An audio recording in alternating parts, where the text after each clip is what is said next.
The laughter hit Ethan Carter before the words fully did. It bounced around the room at the fancy year-end party. People smiled. Some covered their mouths.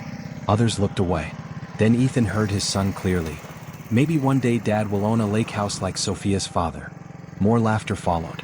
Ethan stood still with a glass in his hand. The joke hurt.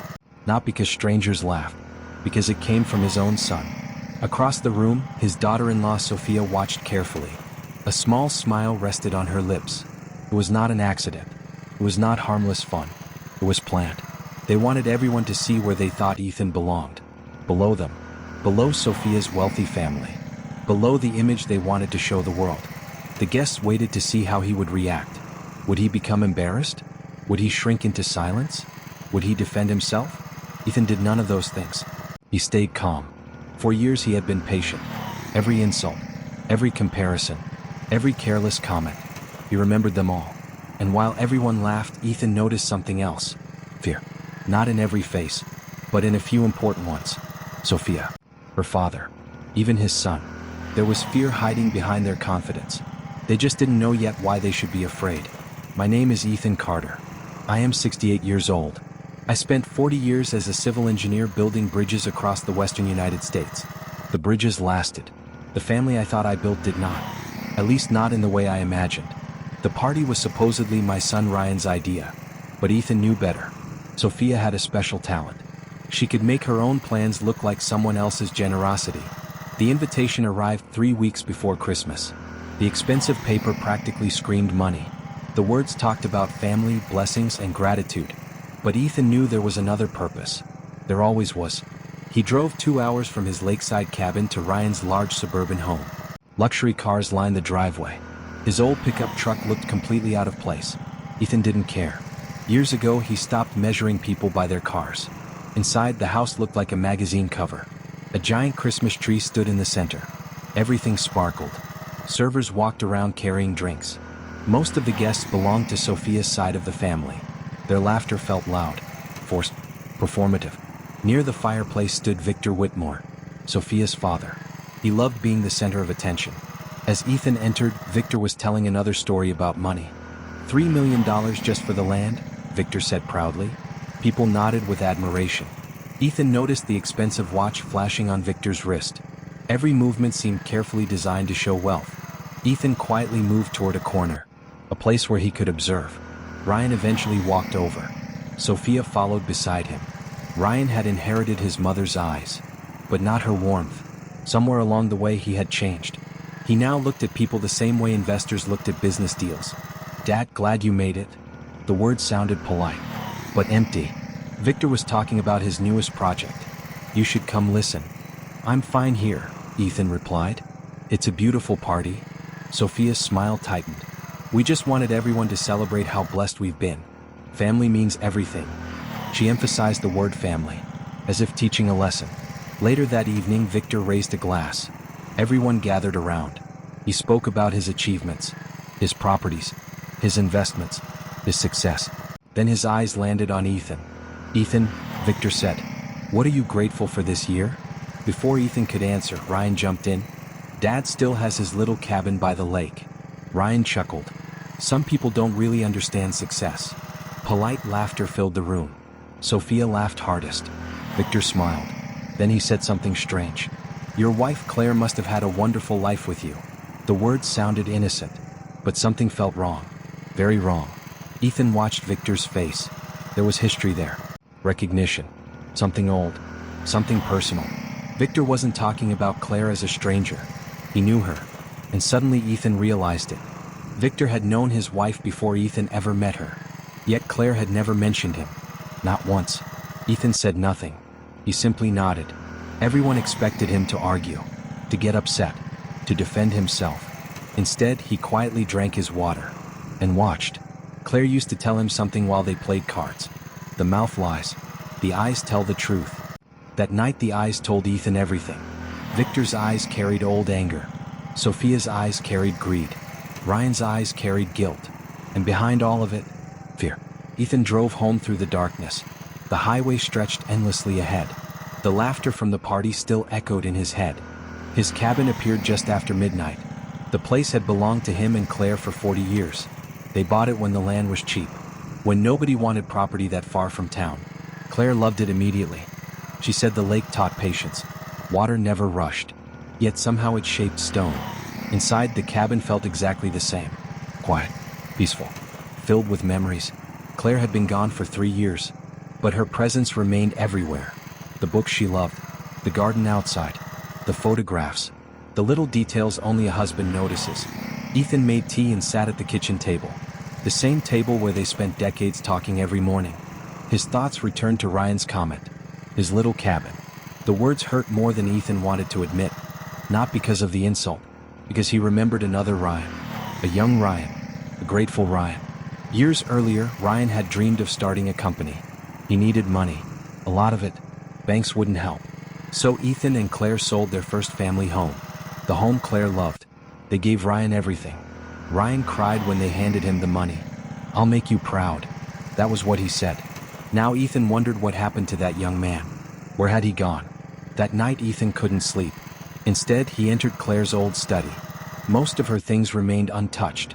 Opening a drawer, he found a notebook he had never seen before. The leather cover was worn from years of use. Inside were Claire's handwritten notes, thoughts, observations, memories. Ethan slowly turned the pages. Then something caught his attention. A page had been torn out. Just before the missing page was a short note. Final meeting. M.W. Only 2 initials. Nothing else. Ethan stared at them. M.W. The letters meant nothing. Yet somehow they felt important. Very important. He closed the notebook and held it tightly. Suddenly he remembered Claire's final days. She had squeezed his hand in the hospital. "Trust what I've prepared for you." At the time he thought she was confused, weak, speaking through pain. Now he realized she knew exactly what she was saying. The weeks after the party moved slowly. Ethan read Claire's notebook every night, looking for clues, looking for answers. At the same time he started paying closer attention to Sophia. The truth was he never completely trusted her, even from the beginning. The first time she visited their home years ago, Ethan noticed how her eyes moved around the room. She examined everything, the furniture, the decorations, the property, as if calculating value. She complimented Claire's cooking, but asked within minutes whether they had ever considered selling the cabin. Claire noticed it too. After Sophia left that night, Claire quietly said, "That girl counts everything." At the time Ethan laughed. Now he understood. Sophia measured life in money, people included. As years passed, her comments became more obvious. "My father just bought another property. My father made another investment. My father built an empire." Every conversation somehow returned to Victor Whitmore. One night she even joked, "My father built a fortune. Your father built a pension." Ryan laughed awkwardly, but Ethan noticed something. Ryan stopped defending him. Little by little, year by year. Curious, Ethan began researching Victor. What he found wasn't flattering. Victor had been married 3 times. Each marriage ended badly. A pattern appeared. Control, manipulation, emotional games. One old court document described Victor as emotionally controlling. The phrase stayed in Ethan's mind. Victor had taught Sophia everything. One Christmas, Ethan overheard Sophia speaking to Ryan. "Marriage is an investment," she said. "Never let emotions cloud your judgment." Ryan said nothing. That silence bothered Ethan. Then another strange comment surfaced. Ryan mentioned it during a phone call. Sophia said her father's biggest mistake was choosing her mother instead of someone else. Someone else. Again, Ethan wrote it down beside the mysterious initials. M.W. Someone else.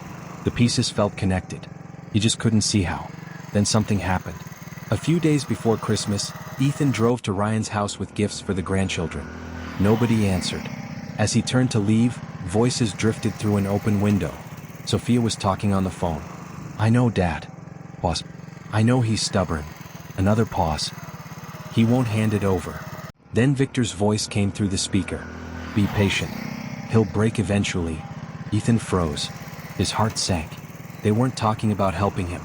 They were talking about defeating him. Like he was a problem. A target. A strategy.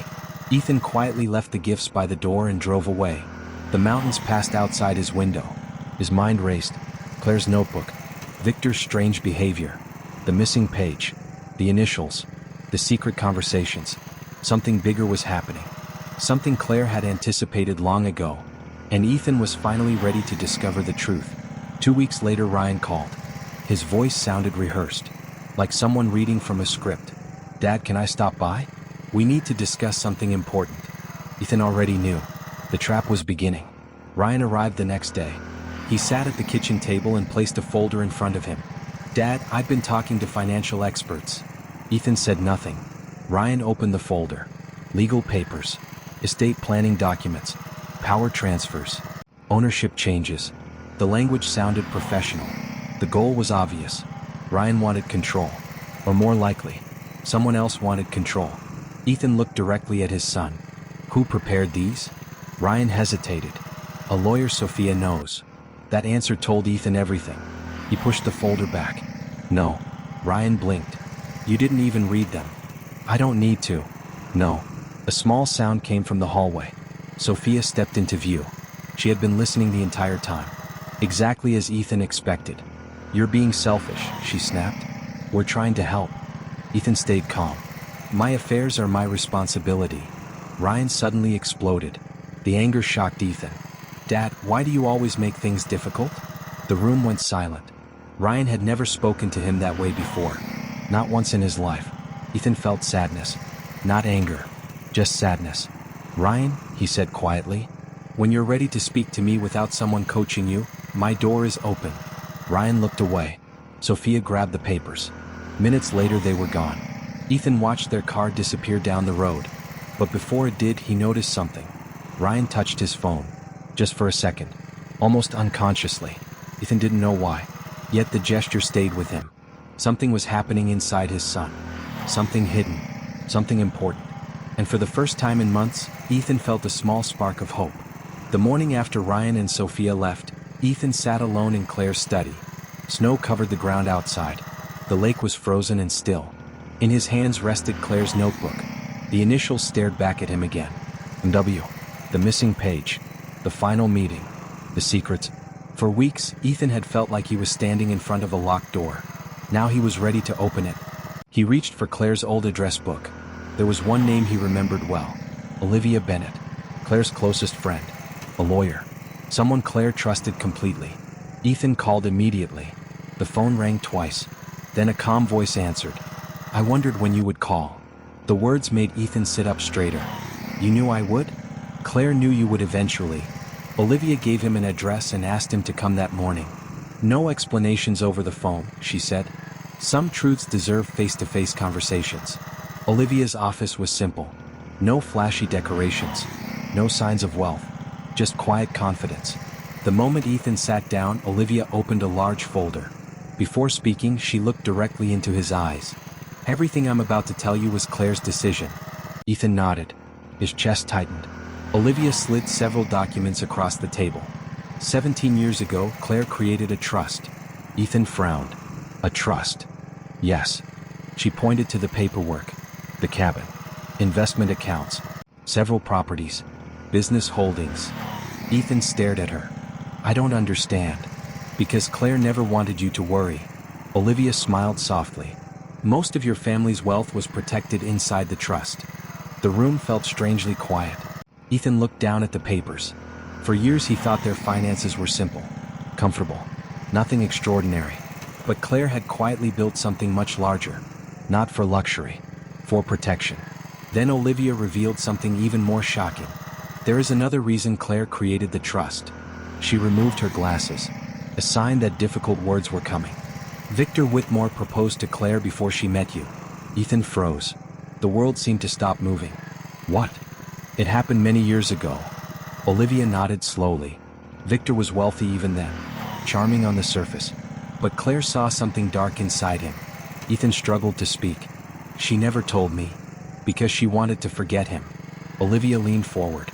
"Victor believed he could buy anything. Including people. When Claire rejected him, he took it personally." Ethan suddenly remembered Victor's strange behavior.